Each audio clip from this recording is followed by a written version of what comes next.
नाज़रीन, जब हम वीकेंड पे गए थे क्लोजिंग इनटू आवर शो तो हमें अंदाज़ा भी नहीं था कि जब हम मंडे को दोबारा आएंगे तो हम बात करेंगे सीरिया की, और ऐसा लगता है हम दोबारा अरब स्प्रिंग वाले टाइम में चले गए जो खबरें सामने आ रही हैं। और सूरत हाल बढ़ते बढ़ते शाम तक जा पहुंची है, जहां एक दहाई बाद शामी बागी शिमाली इलाकों हलब और इदलिब में दाखिल हो गए हैं। नाज़रीन, हलब में हुकूमत और मुखालिफ फोर्सेस के दरमियान शदीद लड़ाई में 250 से ज़ायद अफराद मारे जा चुके हैं।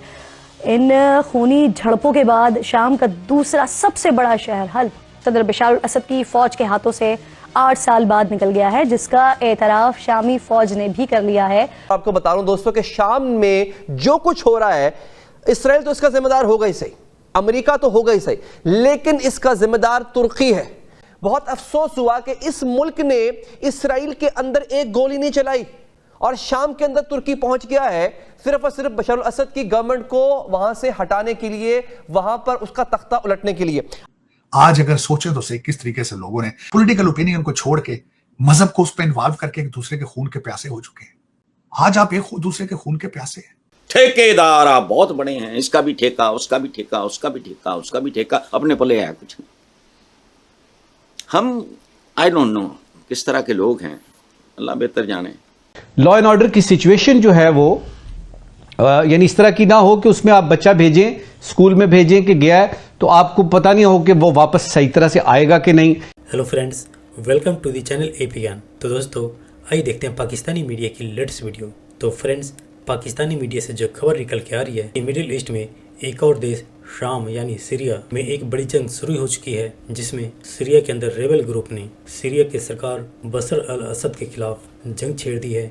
जिसके अंदर एक तरफ तो जहां पे सीरियन सरकार यानी बशर अल असद को रूस और ईरान की सहायता प्राप्त है, तो वहीं पे बशर अल असद से लड़ रहे रेबल ग्रुप को इजराइल और तुर्की का साथ है जियोपॉलिटिक्स के कारण। लेकिन अभी इजराइल और लेबनान के बीच जो थोड़ी सी शांति आई थी, उसके बाद अब सीरिया के अंदर एक तूफान उठना और फिर दुनिया के अंदर कई देशों में जहाँ के लोग ये मानते हैं वो पीसफुल हैं, जो उनकी सोच है शांति की बातें करती है, ह्यूमैनिटी की बातें करती है, आज उन्हीं देशों के अंदर दुनिया में सबसे ज़्यादा मारामारी हो रही है। चाहे देखें वो पाकिस्तान देखें या फिर बांग्लादेश देखें, जहाँ पे तो पीसफुल लोग जो मिनॉरिटी है उनके ऊपर ही टूट पड़े हैं, चाहे वो हिंदू हो, ईसाई हो, सिख हो।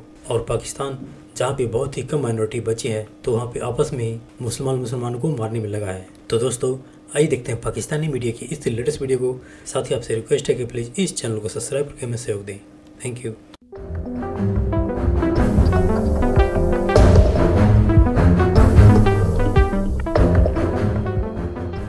नाज़रीन, हलब में हुकूमत और मुखालिफ फोर्सेस के दरमियान शदीद लड़ाई में 250 से ज़ायद अफराद मारे जा चुके हैं।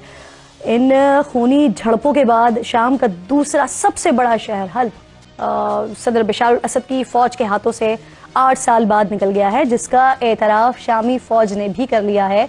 इंटरनेशनल मीडिया से जो खबरें आ रही हैं वो बता रही हैं कि सदर मुखालिफ गिरोहों ने 72 घंटों से भी कम वक्त में हुकूमती फोर्सेस को पसपा करके हल्ब पर कब्जा किया है। मौजूदा पसपाई को बशार अल असद के साथ साथ ईरान की नाकामी भी करार दिया जा रहा है। जो आलमी माहिरीन हैं वो ऐसा कह रहे हैं कि ईरान की हिमायत याफ्ता अफवाज की कमी ने मुखालिफिन को कामयाबी दिलवाई है, और इस सूरत हाल में बशार अल असद को रेस्क्यू करने रूसी फौज भारी हथियारों के साथ मैदान में उतरी है। मशरक़ वुस्ता पर नज़र रखने वाले माहिरीन का ये ख्याल है कि यूक्रेन जंग के महाज पर मसरूफ़ होने की वजह से रूस शाम को पहले जैसी सपोर्ट फराहम नहीं कर पा रहा है, और साथ ही गुज़िश्ता कुछ अरसे के दौरान इसराइली हमलों में ईरान की पासदाराने इनकलाब और लेबनान की हिजबुल्लाह काफ़ी मुतासर हुई है, जिनकी सपोर्ट के बगैर सदर बशार अल असद हुकूमत का शाम के इलाकों का दिफा करना मुश्किल होता जा रहा है। और इस खाना जंगी से क्या बशार अल असद का जो 24 साल इक़्तिदार है वो ख़त्म हो सकता है, जो खित्ते के लिए ये इस वक्त कितना अहम है, और इसके ओवरऑल असरात क्या फिर मुरतब होते देख सकते हैं आप?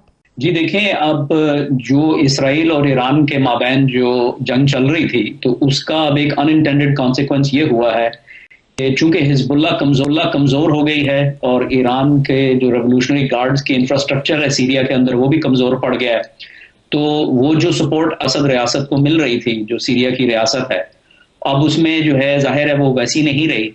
तो जो बागी कुव्वतें हैं जिनकी तुर्की पुष्पनाई कर रहा है और कतर, तो वो जो है मुतहर्रिक हो गई हैं। तो ये एक अनइंटेंडेड कॉन्सिक्वेंस है। तो ये this is a huge setback Iran के लिए।